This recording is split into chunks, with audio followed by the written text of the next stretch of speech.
ဘလူပဲပြောနေပါသေးဘလူပဲတွေးနေကြပါသေးမိဘတယောက်ရဲ့နှလုံးသားကဖြစ်ပြီးတဲ့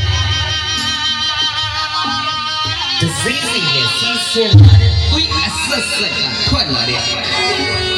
တိုင်းနဲ့ခေါ်ခဲ့တဲ့တက်ခေါ်ခဲ့တဲ့မိဘတယောက်ရဲ့တိုင်းရောဆိုတဲ့ချစ်ချင်းသဘောတရားကသာသမီတယောက်အတွက်ကိုသိချာတွက်စစ်ကြည့်မယ်ဆိုရင်လူပေါ်ခင်ဗျာမနောပီတိဝါစီတိစွာဖြစ်ရောစီရိုက်လို့စွန်လို့အမေရဲ့ရင်ထဲကနေပီတိမနောကကြတယ်မျက်ရည်ပါဗျကြတယ်မျက်ရည်ပါဗျဝမ်းသာဘုံယူပြီးကြတယ်မျက်ရည်ပါဒါကြောင့်လူတဲကလူဖြစ်မဲ့ယဟန်တာမဏီကျော်များကိုကျွန်တော်ကဒီတချင်းတစ်ပုတ်နဲ့တင်အဝေဝမှာရှိကြတဲ့အမေဒီအားလုံးဟာဖြင့်သာသမီတယောက်အတွက်ယောက်ျားအာသာဒီကောင်းပဲငါသားကတော့ဖယားရဲ့သာသနာအသွင်ကို